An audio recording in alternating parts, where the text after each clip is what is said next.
Olá a todos, bem-vindos a mais um episódio do nosso podcast de cinema. O meu nome é João Carvalho e eu estou aqui com os meus colegas habituais, o Olavo Abrantes. Olá. E o Rui Pinheiro. Olá a todos. E hoje trazemos para debate um filme de 2003, Old Boy. É um filme sul-coreano, é o primeiro filme, creio eu, falado numa língua não inglesa que nós trazemos para discussão. O filme foi realizado e escrito por Park Chan-wook. É um realizador aclamado pela crítica, pelo menos na Coreia do Norte, na Coreia do Sul, na Coreia do Norte não. Pronto, o filme conta com protagonistas, e perdoa-me aqui a minha dicção, o Choi Min-sik no papel de Oh Dae-soo, que é a personagem principal e o protagonista do filme, Yoji Tae e Kang Hae-young. Pronto, acho que não pronunciei assim tão mal quanto isso. Pronto, este filme é um filme aclamado pela crítica, faz parte de uma trilogia, não sei se vocês são conhecedores desse facto, a trilogia do Park Chan-wook sobre a vingança, e eu ia começar aqui a pedir talvez a opinião ao Rui. Salvo erro, Rui, não tinhas visto o filme, certo? Sim, certo. E quando nós estávamos a falar de ver este filme, e eu disse, comecei a ver a versão americana, e o vosso ar de pânico, já lhe fizeste a maior asneira possível. Não devia ser visto. Sim, já me recordo, sim. Felizmente adormeci a ver a versão americana, pouco depois dele sair do quarto, portanto quase não tenho a memória do que aconteceu. E felizmente, porque efetivamente é um daqueles filmes que depois de uma vez visto, não dá para deixar de ver ou ter uma experiência de a primeira vez. Não estava preparado. Efetivamente é bastante. Assim, só agora aqui um. Antes, podemos avançar já para isso, que é: em que momento é que tu te apercebeste do plot twist do final do filme? Se foi mesmo no final, se foi mais no início? Olha, eu por acaso ia falar disso, porque eu estava a ver aquilo e estava a ter uma vibe do Leon. A relação dos dois claramente não é de pai e filho. No caso do Leon não era pai e filha, parecia já mais uma relação amorosa. Aqui parecia uma relação amorosa, mas de alguma forma eles eram demasiado próximos, de alguma forma, e acho que essa sensação estava lá. A parte que me apercebi já foi muito à frente, já na parte do cenário final, no apartamento do Young Ji Lee. Sim, exato. Foi mais ou menos nessa parte. Yoji Tae é a personagem. Yoji Tae, yep. E foi mais ou menos nessa altura que, bom, comecei a ficar ligeiramente chocado. Aquele começa a partilhar as memórias de porque é que tudo começou, e já, pronto, efetivamente não é algo aceito. Mas acho que a seguir descambou de uma forma que não estava preparado. Eu imagino, eu não vi a versão americana, mas pesquisei um bocado e claramente eles evitaram falar sobre o tema, porque, como sempre, os filmes fora que seja sincero, Rui, eu fui ver a versão americana ao cinema e não faço a mínima ideia de como é que é o filme. Olvidei por completo. Eu acho que desisti do filme dos primeiros 10 minutos. Assim, eu acho que assim, podemos fazer a comparação agora no início e depois fica a comparação feita e avançamos então se calhar mais ou menos para o original, porque assim eu recordo-me bastante bem do americano, do Spy, porque eu estava com grandes expectativas para ver, porque uma das coisas quando eu vi o filme, quando eu vi o Old Boy, eu era bastante novo, ou seja, eu acho que vi mesmo em 2003 e daí e foi daqueles filmes que na altura é um filme estrangeiro, mas estranhaste. Tens de ver, é espetacular, porque era um colega meu da escola que ele gostava muito de cinema asiático. Ele disse, tens de ver, tem uma cena num corredor que é espetacular e tu gostas de filmes de ação, vais curtir aquilo. Eu vi o filme, chegou a essa cena e eu adorei, mas depois estava a chegar para o final e eu lembro para mim, isto é uma seca do caralho, nunca mais acaba. Pronto, já descobri, o gajo fez aquilo tudo porque, lá gostava da irmã, não sei o quê. Mas estava numa cala assim, quando estás sentado no sofá, mesmo já quase assim a desligar que o filme está a acabar.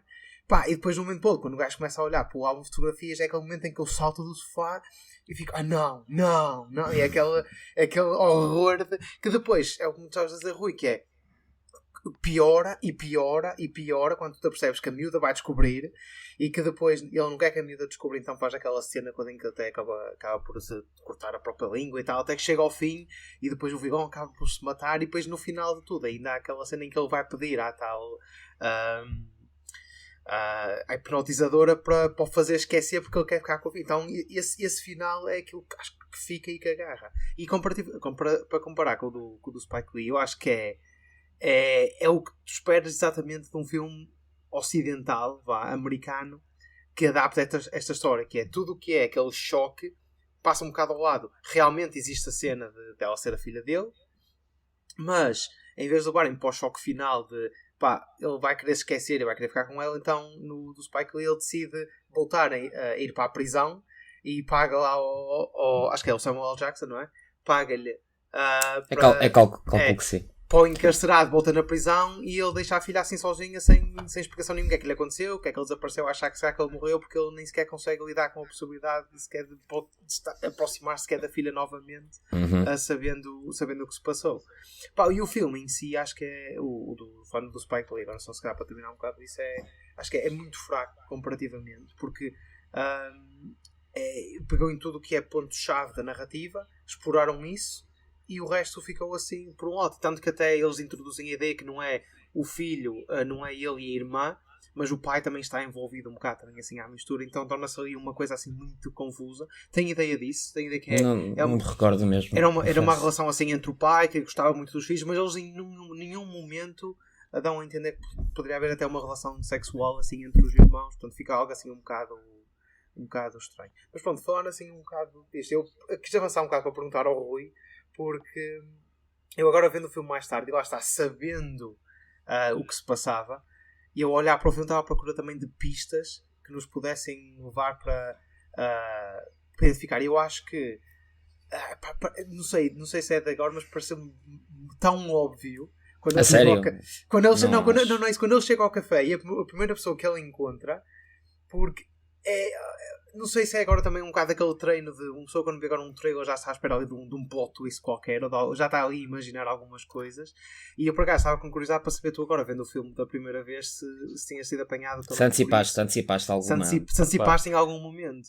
De alguma forma havia coisas que não batia certo, que era ela imediatamente meter-lhe a mão no balcão e criar logo ali uma relação amorosa, gente, isso claramente está estranho, e ela estava demasiado envolvida de um momento para o outro. Alguma coisa estava mal e alguma coisa estava a acontecer ali. Mas depois, mais ou menos a meio, despistaram e disseram ela claramente não faz parte do inimigo. Por isso tem que haver qualquer coisa extra com ela. A vibe estava lá e o sentido de proteção dele. Mas, não. Acho que não estou também habituado a este tipo de desfecho final tão dramático e tão... atípico, que normalmente os filmes americanos não têm coragem para ir, e acho que a versão americana acabou por desviar-se um bocado e fala de temas se calhar mais comuns na realidade deles, e admiro o realizador por ter coragem para fazer isto, porque assim como o Leon, que teve ali no limite de se calhar explorarem os temas demasiado e pararam num certo sítio, se calhar também um bocado por controle de forças externas para lá do realizador. Aqui deram-lhe liberdade para ele para explorar. Mas, um pormenor, eles esperaram que ela tivesse 18 anos para isso acontecer. Porque acho que até teria, anos, se fosse mais nova, era mais chocante. Não, acho que é mesmo 18. Ela fazia 18 anos. Passaram-se 15. Ok. Pronto, sim, eu acho que o filme efetivamente... Pronto, primeiro eu acho que o filme é uma obra de arte. E eu vi o filme, não terá sido logo quando saiu, mas terá sido provavelmente os primeiros filmes asiáticos que vi, e foi um filme que me abriu a porta também muito para o cinema asiático, filmes japoneses e sul-coreanos principalmente. Estranha-se um bocado, efetivamente, para quem não está habituado àquele pace e àquele tipo de representação, mas acho que o filme toca em todos os pontos-chave. É um filme com muito poucas falhas, e eu realmente não antecipei, e agora vendo também estava um bocadinho com esse mindset de tentar perceber algumas pistas que pudessem ser dadas ao longo da história, mas as pistas efetivamente acontecem e tu ficas com o filme e tu estás a ver o filme e vês com alguma estranheza tudo que se está a passar, a própria interação dos próprios personagens e o facto de também viveres muito focado, pelo menos no primeiro ato do filme. Passas praticamente o primeiro ato do filme só com o Odaisu e testemunhas aquela insanidade a aumentar, aquela sensação de alguém estar mentalmente a ficar desequilibrado, claustrofóbico, naturalmente passar 15 anos fechado não o deixou na posse das faculdades todas que tinha. E acho que o filme entra um bocado nessa vibe. Quando ele sai da prisão, estás um bocado sempre na perspectiva dele num mundo que não conhece muito bem, e ele que não tem nenhuma relação, já não é nada, já não é ninguém, e está completamente alterado, já não é o homem que foi, e toda aquela estranheza, e mesmo a interação que tem com a personagem, esqueci-me do nome dela, a Mido. É tudo muito estranho, a forma como ele anda à porrada lá com aqueles miúdos quando sai, a forma como ele se atira à Mido quando ela quando quase que tenta violar, e até tem aquela frase do vamos ver se 15 anos de treino têm efetivamente resultado, e efetivamente têm na luta, mas não têm no resto. Portanto, eu acho que o filme anda sempre muito nessa onda de é estranho, o filme é estranho, e é por isso que eu não acho que passa tanto entre esses índices. E o facto de ele ser a primeira pessoa que ele se cruzou, ele explica, ele não precisava de ser, ela não precisava de ser a filha dele. Podia ser outra pessoa qualquer, podia ser efetivamente alguém que fizesse parte da organização. Tu podes ficar com aquela sensação de que não, ela está a ser muito prestativa, isto não é normal, ele foi logo entrar naquele restaurante.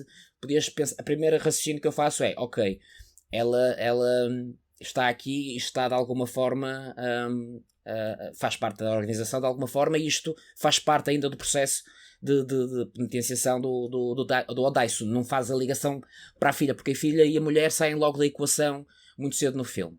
Pronto, Por exemplo, nesse momento que tu estás a falar, a vibe que estava a ter é de género, ok, o Mastermind por trás disto tudo vai começar a usá-lo como uma ferramenta de assassinatos.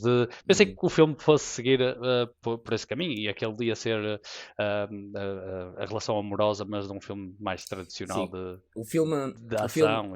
Enquadra-se aqui na trilogia da vingança, e a vingança tem efetivamente, eu quando vi este filme, e eu creio que já tinha visto o Mr. Vengeance, foi o primeiro. Eu vi os três, eu vi o Mr. Vengeance, vi o Old Boy e depois vi o Sympathy for Lady Vengeance, e na altura o Mr. Vengeance é um filme de vingança pura, não há nenhum twist, não há nada, só ficas com aquela sensação de o quão mal alguém tem que fazer a alguém para efetivamente isto acontecer. Agora, o enquadramento da vingança neste filme tem vários níveis, não é? Porque se tu sabes que estás a ver um filme sobre vingança, a sensação que te fica é que ele é que se vai vingar de quem o aprisionou. E não te prendes tanto à ideia de que a verdadeira vingança está ainda para acontecer. Isto é, no sentido de ele parece que já passou aquilo que tinha que passar e agora está num processo de se vingar e de descobrir, e não que nunca te cabe, ou nunca projetas que aquilo ainda faz parte, apesar daquele ser, pronto, é tudo muito estranho neste filme, mas é muito equilibrado, acho eu. Acho que funciona mesmo muito bem, e lá está, Olaf, é um filme de 2003. Se calhar nós agora estamos habituados a antecipar twists e a fazer filmes que as coisas não são bem assim, e aquilo se calhar vai acontecer, e nesta altura isto não acontecia, provavelmente. Não, e agora tocando-se cá um bocado na ideia da vingança, no limite até podemos dizer que todo o filme é a vingança do Iwo Jin, não é? Portanto, sim, é efetivamente isso que acontece.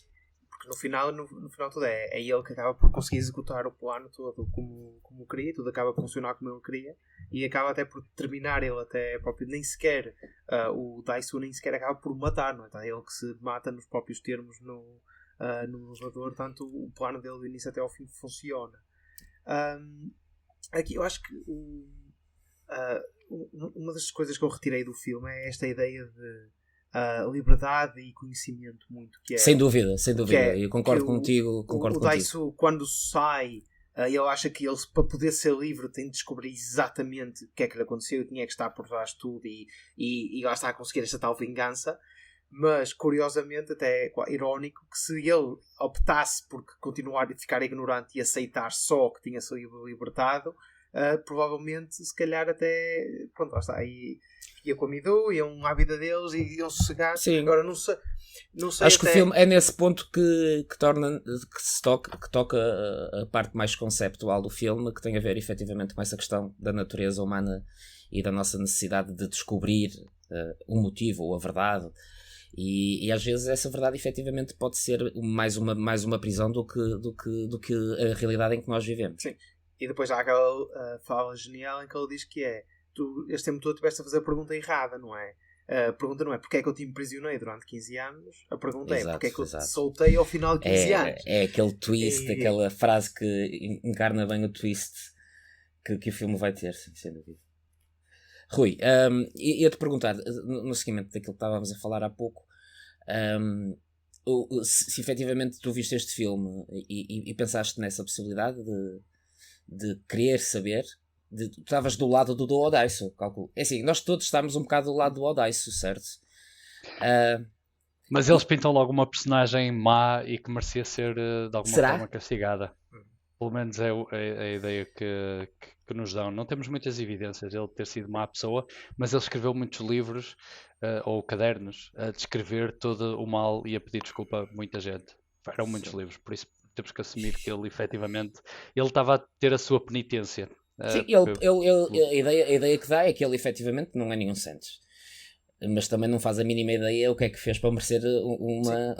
E depois a questão é isso, é que quando com tanto tempo fechado, ele começa a reviver a vida toda, e se calhar as mínimas coisinhas se calhar até poderiam ser razão para alguém fazer assim. Eu ponho-te nessa posição, não é? É um exercício difícil de fazer, que era, nós de repente fomos aprisionados e ficámos lá durante 15 anos e começámos a vasculhar as nossas memórias à procura de um motivo.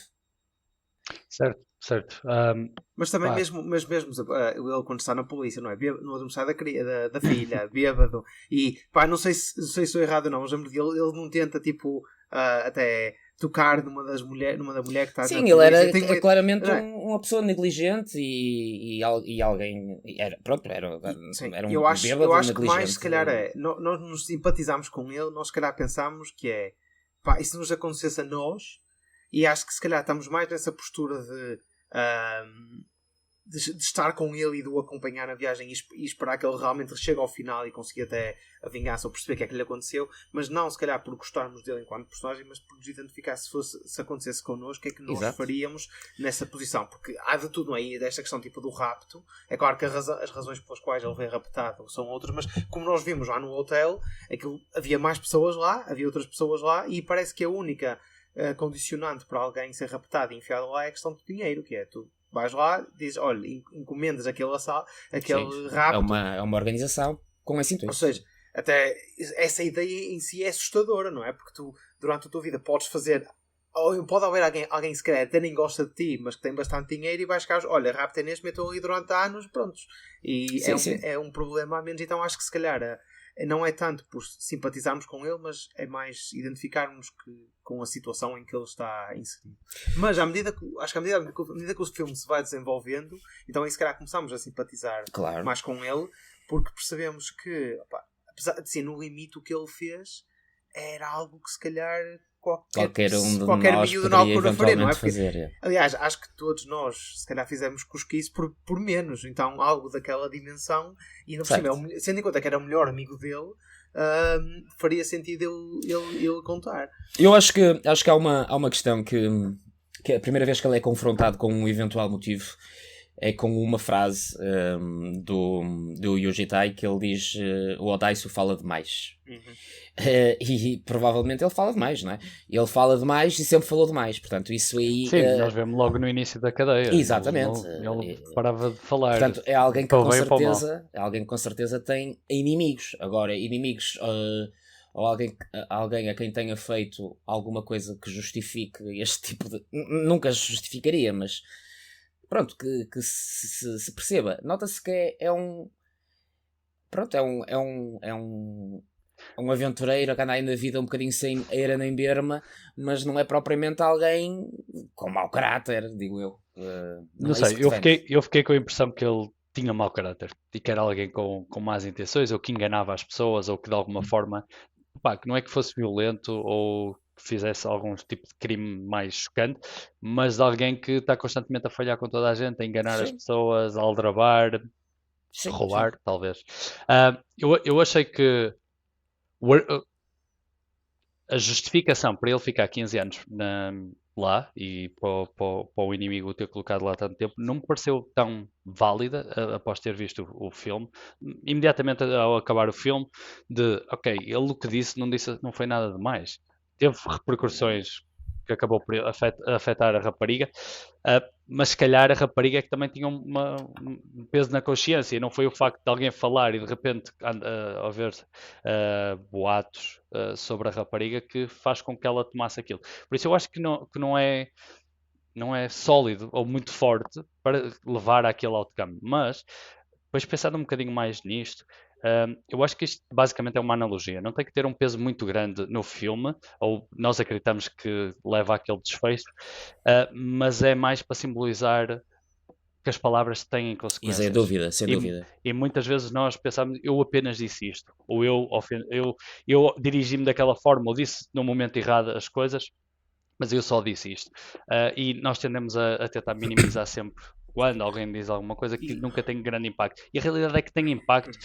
Nós, ou quem diz, é que se calhar não tem essa percepção do impacto que tem. E o Daisu acho que também não teve noção disso, portanto que nem se lembrava, que o que ele tinha dito para ele era só uma piada, uma brincadeira, uma cosquice, mas aquilo efetivamente tinha impacto. E eu acho que é importante aqui dizer que é que também o facto de ele nunca viu as consequências do que disse, porque naquele dia em que ele é o último dia dele na escola, portanto ele vê aquilo a acontecer, vai dizer ao melhor amigo, diz, não contes a ninguém, e depois ele sai da cidade, ou seja, ele nem sequer, porque se calhar faz pensar que se ele visse aquilo a acontecer, ele vendo aquilo que aquilo estava a causar, até poderia ter, eu menti, era uma brincadeira, só eu estava a enganar, não tinha dito nada, mas o facto de ele ter desaparecido e o amigo por a ter continuado a propagar a mentira até se tornar boato e toda não é boato, mas até toda a gente na escola saber, mas para chegar ao ponto em que a própria miúda achava que estava grávida, não é? Ela achar que estava grávida do próprio irmão, e eu acho que foi isso que a levou um bocado para o extremo, porque é um bocado aquela ideia que é quando tu tens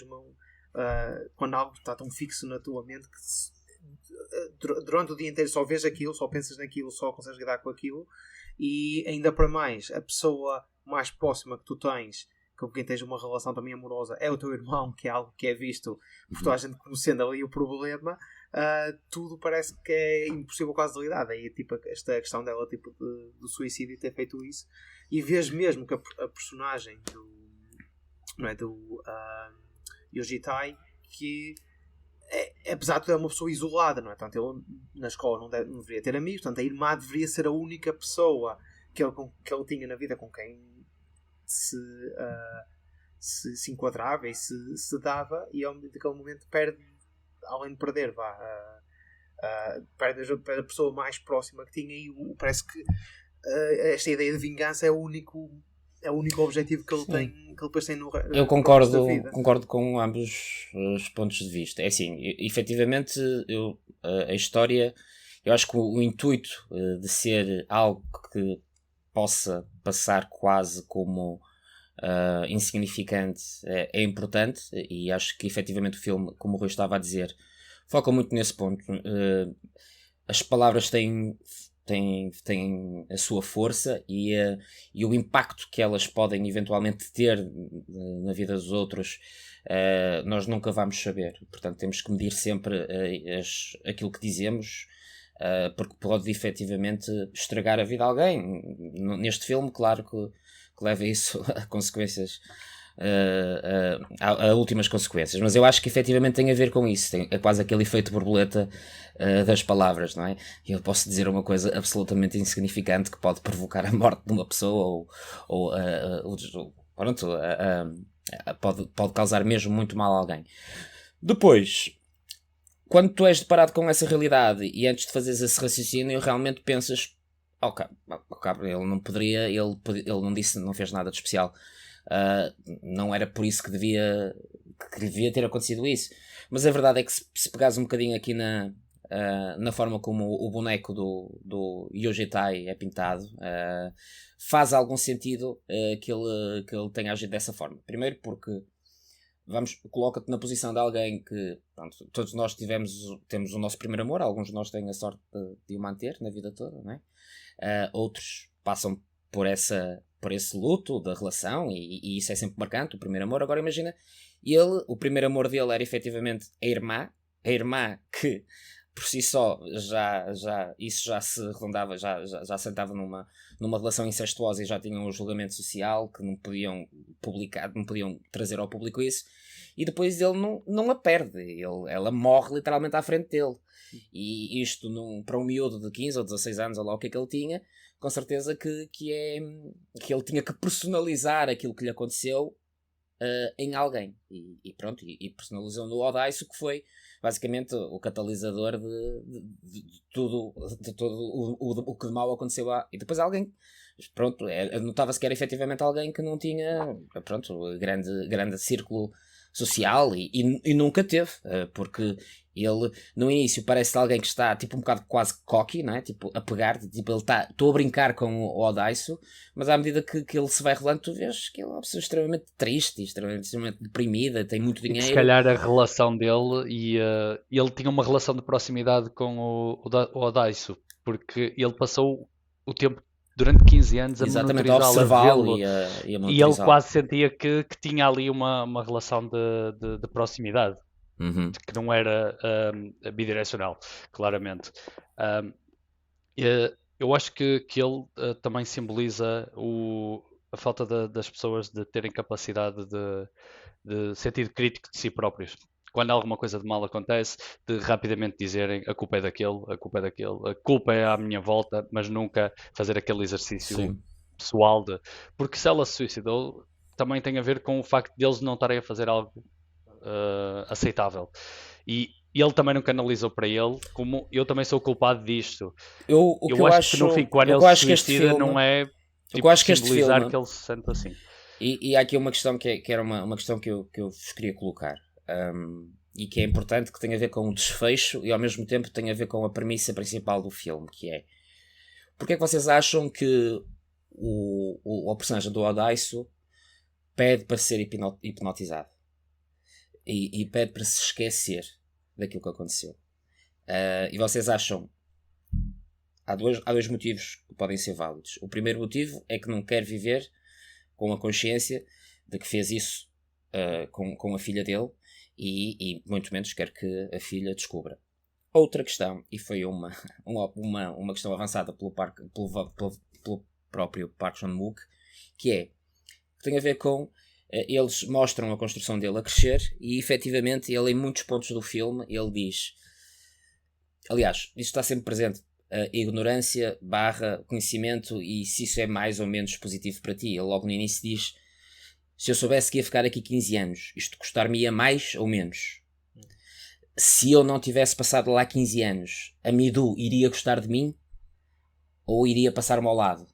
Ou eu não significaria nada para ela? O homem que eu sou hoje e o homem que eu fui no passado, eu sou melhor agora, sou pior, existe sempre essa dicotomia, mas no fim o próprio Park Chan-wook diz que existe ali uma construção muito carnal à volta deles, e é o facto de tu sentires desejo sexual por alguém que não deves sentir, e eu acho que isso é o principal motivo para ele pedir a hipnose, que é, e ele não consegue depreender-se da luxúria de querer transformar em carnalmente a relação dele e ao mesmo tempo está completamente amaldiçoado porque sabe que não o pode fazer porque é filha dele. E essa luxúria é exatamente a mesma que havia entre o John Lee, o Yuuzhan Tai, e a irmã. Eles sabiam que era negativo. Eles sabiam que era algo que não era socialmente aceitável, que não era saudável e não podiam fazê-lo. Mas eles efetivamente tinham essa atração. Tinham essa... E eu acho que ele quer colocar o Odaisu, o objetivo do Yuuzhan Lee é colocar o Odaisu nessa posição. É colocar o Odaisu do que tu queres, mas não podes. Não só pela questão de ser... Não só pela questão de olha o que tu fizeste. Não. É olha aquilo que tu queres fazer agora. É essa.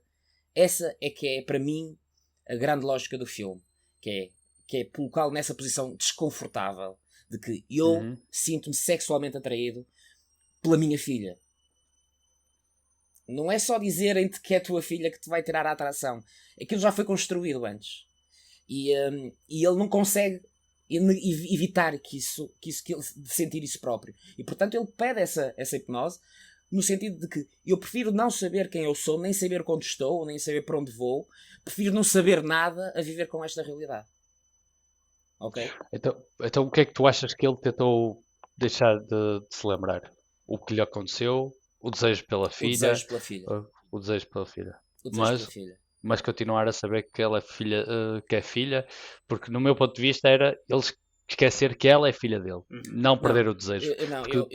Eu acho que fica ao cargo da interpretação saber se efetivamente aquilo que ele pretende ou aquilo que ele é no final. Porque no final até tens aquela shot, não é? Assim, porque ele chama, ele pede para criar o alter ego do monstro, e ele só diz, olha, ele separa a mim do monstro e mantém o monstro assim, tipo, escondido. Agora, aqui a pergunta é, o que é um monstro? Porque o que estás a dizer, o meu Yuuzhan Tai, ele diz-lhe que é, eu amava, mesmo sabendo que ela é a minha irmã. Tu és capaz de continuar a amá-la da mesma maneira, mesmo sabendo que ela é a tua filha. Aqui é passar a bola para o lado dele. Agora, aqui a questão fica, que é realmente o que é um monstro? O monstro o monstro não é aquilo que ele fez sem consciência, percebes? Isso é que é o problema. O monstro é aquilo que ele se tornou, que é alguém que se sente sexualmente atraído por uma filha.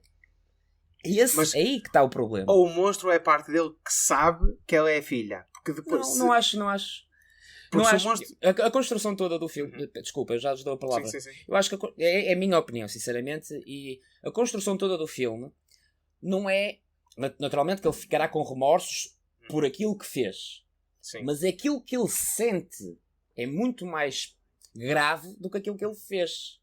Porque ele não sente a vontade de cessar... Mas o problema da lógica... Então é assim, gostavas de dizer que tu queres que ele esqueça que teve uma relação amorosa com a filha, certo? Ele quer esquecer Sim. a própria relação que tem com a filha. Ele quer esquecer que ela alguma vez despertou nele algum tipo de sentimento. O problema nisto é, a filha lembra-se, não é? E a partir do momento... Mas a partir do momento que a filha vai ter com ele, e ele vai saber, peraí, eu lembro que tu és minha filha, mas o que é que tu estás a dar aos beijos comigo?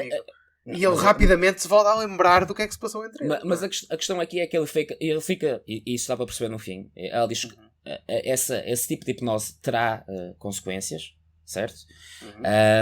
E se efetivamente tiver consequências, ele fica num estado quase catatónico. Ele não sabe muito bem. A filha parece que está a dar-lhe um abraço como quase que alguém está a visitar alguém doente ou alguém muito limitado. Parece que ele deixou de ser ele. Deixou de ter... Portanto, ela não queria avançar. Mas mesmo que avançasse, ele preferia não saber, percebes? Do que viver com essa realidade. Que é... Eu acho que ele preferia até efetivamente chegar a vias de facto novamente com uma filha sem o conhecimento que ela era filha dele, do que propriamente viver com a sensação de se sentir atraído. Sim, mas é isso que eu estou a dizer. Eu acho que ele que pediu à hipnotizadora, hipnotista, ele pediu-lhe foi para esquecer completamente que é pai dela. Exatamente. Porque isso iria permitir-lhe voltar a estar com ela, estarem em uma relação assim, estarem em uma relação os dois, sem o peso de saber a verdade. Escolher a ignorância. Exatamente. aquilo que ele lhe pede é para tirar o monstro dele. E é por isso que eu acho... Porque ele foi alvo de um conjunto de ações para se encontrar numa determinada posição. Mas ele, por mais remorso que sinta, nunca vai se sentir responsabilizado por aquilo que ele fez até um determinado nível. Ele não vai sentir, ok, foi um castigo do caraças, tu fizeste-me tudo isto, hipnose sugestiva, a minha filha, não sei o quê, e no final de contas eu fiz sexo com a minha filha e eu agora vou viver com esse remorso. Não, essa não é a vingança. A vingança vai muito para além disso. É a minha opinião. A vingança vai... O que eu vejo é, o monstro é o lado dele que, mesmo sabendo que ela é a filha, continua a ser traído pela filha e quer estar com a filha. Exatamente, é essa a minha opinião. Sim. E é isso que conceptualmente funciona muito bem no filme, porque o coloca na posição do Yuji Tai. Porque o Yuji Tai no início do filme também sente isso. Sente atração. Eles são irmãos, eles sentem atração um pelo outro e não conseguem evitar isso. Só que são novos e são irmãos. Pronto, lá está. A situação do Odaisu é muito pior. Ainda é pior. Ok? Mas ele, pronto, ele no início do filme há um pormenor incrível que ele diz... Opa, desculpa, Rui, que eu já estou a palavra. Há um pormenor incrível que é... Eu não preciso falar. Quando ele está... ele sai e é solto. E está a amarrar o rapaz que está a tentar suicidar. E ele diz... O homem diz qualquer coisa como: mesmo sendo uma besta, e mesmo sendo um monstro, ou mesmo sendo qualquer coisa, eu também tenho direito a viver, eu também tenho direito a ter os meus sentimentos. Porque é que, ok? Coloca-o quase, faz uma transferência para ele no final do filme, estás a perceber?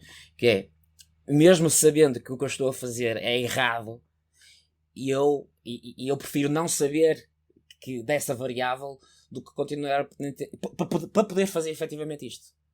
Ok? Esta é a minha ideia. Não sei, Rui, o que é que tu achas disto? Eu concordo em parte com o que tu disseste, concordo absolutamente com o Olavo. Efetivamente, o que ele procura é deixar de esquecer que ela é filha dele, porque nunca iria funcionar ele perder a necessidade de estar com ela, porque ela ia ter sempre essa necessidade e ia procurar, portanto teria que ser os dois a sofrerem a hipnose para deixarem de querer estar juntos. Eu acho que efetivamente o monstro mau é a parte de eu quero estar com ela, tira-me simplesmente o conhecimento que ela é minha filha, e ele está disposto a percorrer o caminho mau de continuar a ter uma relação amorosa com a filha, mas com a condição de não se lembrar dela, ou de quem ela é. E acho que isso retrata muito os amores proibidos que se ouve falar em todo lado, nas novelas, nos filmes. Um bocado Édipus, algo não é? pode Um bocado acontecer. Édipus aqui, há aqui uma... Sim, uma relação. E claramente cenários que não podem acontecer e nós sentimos ainda mais atraídos por essa necessidade. E por muito que uma pessoa saiba isto não é correto, isto não é justo, ou eu não deveria estar a fazer, se calhar a cena do pecado original de eu não posso, mas mesmo assim vou tentar fazê-lo. E acho que é isso que retrata, quer para o Yuji e o Daiso, ambos estão no mesmo cenário como tu dizes, e representam o não podermos, mas Sim. queremos. Sim, eu faço esta pergunta porque efetivamente há muita leitura que podes fazer, e a leitura é só do género: eu quero apagar isto da minha memória porque sinto-me mal com o que fiz e tenho remorsos por ter feito isto, então quero apagar isto da minha memória. Mas ele não quer apagar o facto de ele ter ido para a cama com a filha, ele quer apagar o facto de ele querer ir para a cama com a filha. Aquele shot final de ele estar a filmar, ele está feliz, exato. Como quem? Isto faz sentido, mas depois rapidamente parece que fica com a sensação de isto não está algo bem. E se calhar ele vai continuar a pensar. Eu acho que ele vive está aqui, mas vai continuar a relação. Fraturada, aquela personalidade fraturada que ele tem no fim, de falta ali qualquer coisa e ele não sabe o que é, mas sabe que no fundo. Mas atenção que ainda pode aqui, há uma outra possível leitura que é, porque assim, se nós formos a analisar no final, quando ele descobre que é a filha, ele dá-lhe aquele ataque e dá-lhe aquele desejo tipo de vingança e de o ir matar e de raiva, mas se formos a ver outra vez com atenção, ele só entra em pânico absoluto quando se declara com a possibilidade da filha descobrir. Da filha descobrir, sim. Porque depois aqui, e então aí se calhar vamos pintar a personagem ainda de uma maneira pior, que é ele até nem se afastar-se. ele até nem se importa muito de ele saber que é a filha e mesmo assim continuar com ela. Sim, há essa leitura mais macabra. Ele sabe que se ela soubesse, vai deixar ia nunca mais quer o ia querer à frente. E aliás, piorando ainda, sabendo que ele sabia e mesmo assim continuou com ela. Ou seja, eu acho que há lá está, vendo aqui esta possível terceira leitura, vendo o filme. Isso é a leitura depois... que coloca o Odaiso na posição ainda menos prestigiada. E então aí pode ser e depois pode explicar um bocado que é aquele momento no final em que ele, quando a vê, se calhar até imagina que até, porque até aquela possibilidade que ele é parte da hipnose, porque aquilo cai um bocado do céu também, não é? Portanto, ele está lá na penthouse, depois de um momento para o outro não sabe ao certo quanto tempo é que se passou, se foram dias, semanas, horas. Há uma outra possibilidade que é o próprio Yuji Tai já tinha, entre aspas, programado esta hipnose pós-revelação para o condenar a viver em pecado, pronto, e na relação com a filha perpetuamente, ou enquanto a vida deles durasse. Agora, tu julgaste tanto o meu pecado, agora vou-te obrigar a viver com ela então a vida toda. Imagina ele até ter imaginado este cenário todo da hipnose e isto ser ele, na mente dele, a separar as duas coisas do género. Sim. Eu sei que estou a fazer uma coisa errada e estou aqui assim a pôr o monstro de lado. Mas porque isto é aquela pessoa que passou por aquilo tudo e que matou aquela gente toda e que atacou aquela gente toda, o que fez aquela maldade toda, isto não sou eu. E aí ele a fazer este espécie de construct na mente dele. Sim, agora, há muitas leituras que podemos efetivamente fazer. Sim. Assim, eu pessoalmente vejo que se calhar este final assim mais macabro até pode ser que o que se encaixa melhor na narrativa, porque depois acaba por meter ele na mesma posição do Yuji Tai, que é tu mesmo sabendo a relação ou a ligação que criaste com alguém. Preferes a luxúria à verdade, é qualquer coisa do género. Aliás, preferes a luxúria sem que o outro tenha conhecimento, não é? Do que viveres. De facto, há muita. Também podes ver na perspectiva dele querer evitar o sofrimento da filha, não é? E ele cortar a própria língua é um sacrifício para ela não. E eu para puxar aqui um bocado, se calhar só fazer uma... Porque depois eu acho que é um bocado impossível tipo, não comparar também de tudo, mas por exemplo, para explicar um bocado no final do Spike Lee, ele acaba por fazer isso, para evitar o sofrimento da filha, escreve-lhe uma carta a dizer que nunca mais podem estar juntos, para ela nunca mais o tentar procurar e enfia-se na prisão. Ou seja, eu acho que aqui, esta ideia de eu fiz uma coisa completamente errada, mas estou completamente consciente do que... do quão errado isto é, que eu prefiro viver em sofrimento sabendo o que aconteceu, mas que ela nunca tenha de saber. No final podemos dizer que até eles estão os dois na mesma situação, mas um deles prefere afastar-se completamente e nem sequer ter contato com a filha nunca mais, enquanto que este aqui prefere continuar na relação incestuosa com a filha. Sim, compro todas essas possibilidades e é um filme intrincado, é um filme demasiado intrincado para ter só uma leitura. Sim, e acho que nem o realizador sabe dizer ao certo. Ele diz, deixem ambíguo de propósito, porque claro. Também é para gerar um bocado de discussão. Sim, é mais um daqueles filmes sugestivos. Ok. E acho que é o que torna em beleza ainda mais o filme, é essa abertura, é conseguir deixar a abertura, mas com desfecho que nos permita absorver o filme.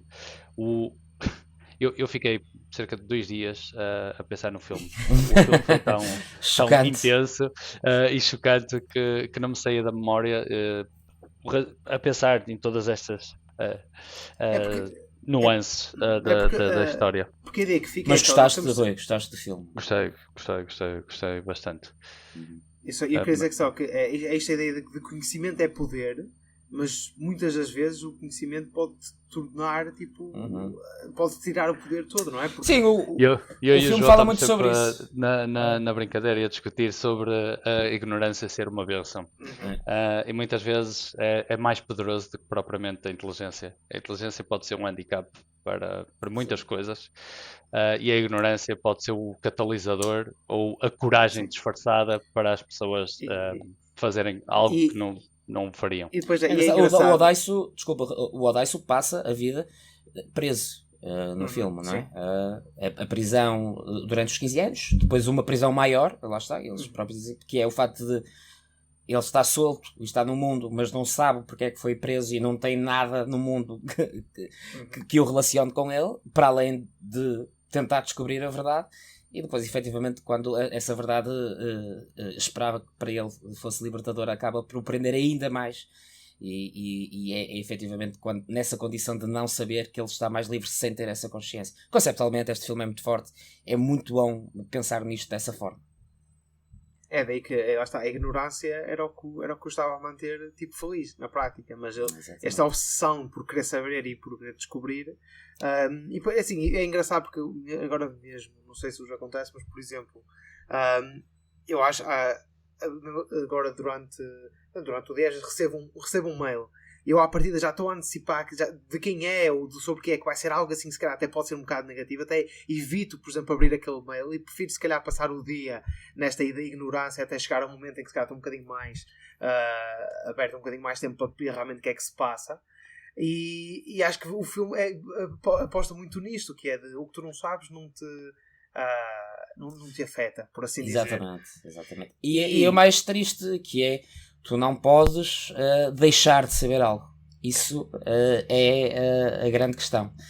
A partir do momento é que tu não podes deixar de ter determinado conhecimento, a não ser com esta questão da hipnose.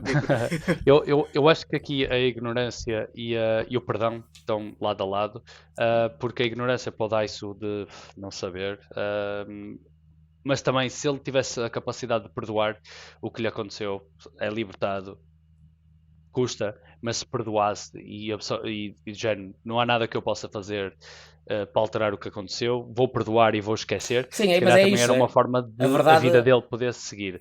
Assim como o Yuji Lee, ele também, se tivesse perdoado, quer ele, quer o Daisu, e tivesse esquecido isto, ele se calhar não tinha passado uma vida inteira a percorrer a vingança, a trabalhar ativamente, porque depois temos aqui uma outra analogia com a nossa vida, que é nós passamos uma vida inteira a percorrer um caminho com um determinado objetivo, chegamos ao objetivo e é um precipício a seguir, não há mais nada. Atingimos o objetivo, chegamos lá e a seguir não há nada. E no caso dele é o suicídio, porque a vida já não fazia sentido. O drive dele para viver era a vingança e o coisa. Se ele tivesse perdoado, se calhar tinha tido uma vida normal e tinha ultrapassado aquilo com algumas mazelas e mágoas, e a mesma coisa para o Daisu. Se ele optasse por ignorar, eu acho que o Yuji Tai não ia deixar que ele perdoasse e que seguisse. Ele claramente andava a monitorizar todos os passos dele, mas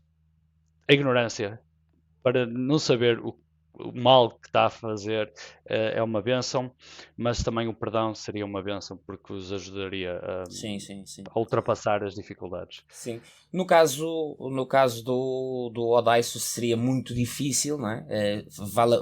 O Odaisu coloca-nos um bocadinho na questão de qualquer um de nós faria o mesmo. Isto é, se nós fôssemos 15 anos e fôssemos libertados, com certeza não iríamos à nossa vida como se nada fosse, tentaríamos descobrir o porquê. Já o Yuji Tai é mais difícil colocarmos na posição dele, porque é efetivamente um enquadramento muito específico e muito doentio para ser capaz de fazer algo do género. Mas acho que sim, acho que a premissa deste filme é que a verdade é um caminho sem retorno. E é difícil de evitar a verdade. Depois da caixa estar aberta, não dá para... Pronto, agora já estamos aqui mesmo no final, muito rapidamente, não sei se querem falar de questões técnicas, eu muito rapidamente diria que o filme está extraordinariamente bem feito, nós já falámos sobre isso, as sequências de ação são incríveis. Ficando aí só, desculpa, na parte da sequência de ação, temos aquela sequência do corredor, não sei se do corredor. Eu não sabia, bom, que tinha uma cena tão intensa de ação. Está muito bem feita. Nota-se ali algum cansaço e alguma exaustão. Mas isso também é engraçado. Fizeram várias vezes. Porque a questão eles disseram que foram 17 takes, ou seja, normalmente quando eles dizem isto, normalmente é o último take que fica. Ou seja, 17 takes em 3 dias, portanto imagina. Certo. Que é uma exigência física, não é? Exatamente. E a questão é, eles têm de ser de início ao fim, não há cortes. Ou seja, Sem dúvida, isso é a grande vantagem da porque imagina, dizemos aqui 17 takes, mas provavelmente se calhar desses 17 só para aí 5 ou 6 é que eles se calhar conseguiram fazer tudo até ao final sem nada acontecer, porque tem de encaixar tudo perfeito, mas implica-te repetir e repetir e mais o treinar e etc. Ou seja, eu gosto de pensar da ideia de que foi o take 17 ao final do terceiro dia, que já está ele exausto e por isso é que ele já está ali a arrastar-se todo de um lado para o outro, e foi esse que fica. Eu gosto particularmente nessa cena e também noutras cenas, principalmente aquela com os miúdos, os socos sabem a socos, não é? Sim. E ele não é nenhum herói. Ele leva e dói-lhe, nota-se que lhe dói e continua e levanta-se e cai outra vez. E é coreografado, mas não se nota a coreografia. Exatamente, é isso. Não, claramente é real, nota-se alguma coisa. E até quando uns já vão assim a medo e pegam no outro e mandam, ora, vai tu primeiro e eu vou a seguir. Sim, nota-se ali muito esforço e muita dedicação, e o próprio Daisu, ou neste caso o Choi Min, que ele efetivamente passou por muita coisa para fazer o filme acontecer, incluindo comer um polvo vivo. Sim. Claro, eu estava a ver, pois imagino que se calhar repetiu aquilo várias vezes. Essa cena tem é muito crua, o filme tem muito disso, ganha muito com isso. Tem. E a personagem no início, que se calhar não é o início, é o fim das gravações, mas quando ele está na prisão e a personagem que é no fim do filme, claramente, se eu perdesse um bocadinho do filme, eu se calhar não ia perceber que a primeira personagem era a mesma pessoa no final. Claramente o ator a destacar-se muito. Pegando na parte da luta do corredor, eu vi, há uma cena muito parecida no The Raid. Sim. Que acho que é muito melhor conseguida, mas também são 10 anos depois sem dúvida, de ter feito. E esses fizeram de uma forma muito, muito profissional, que acho que aqui nesta não é. Nota-se ali algum amadorismo, mas se calhar também tem a ver com o take 17 e o cansaço e já não dar para mais. Efetivamente, também há no Daredevil uma cena muito semelhante na segunda ou na terceira temporada, já não lembro. É quase o fim de uma temporada, em que também é no corredor, filmado tipo de sequência. E eu pensei que era uma homenagem. E eu pensei que era uma homenagem ao Raid e ao ver isto aqui no. É porque no, eu acho no Old que eu Boy. saiba, e este foi o primeiro a ter esta sequência. Acho que foi o primeiro filme. Eles construíram o corredor, correto? Sim, construíram o corredor sem um lado. Para conseguirem filmar assim daquela. Aliás, o filme, e eu depois de ver o filme uma vez, a primeira coisa que eu fiz foi comprar o Blu-ray, mas não tive a oportunidade de ver os extras, porque pelo que eu percebi, tudo o que são espaços interiores são sets.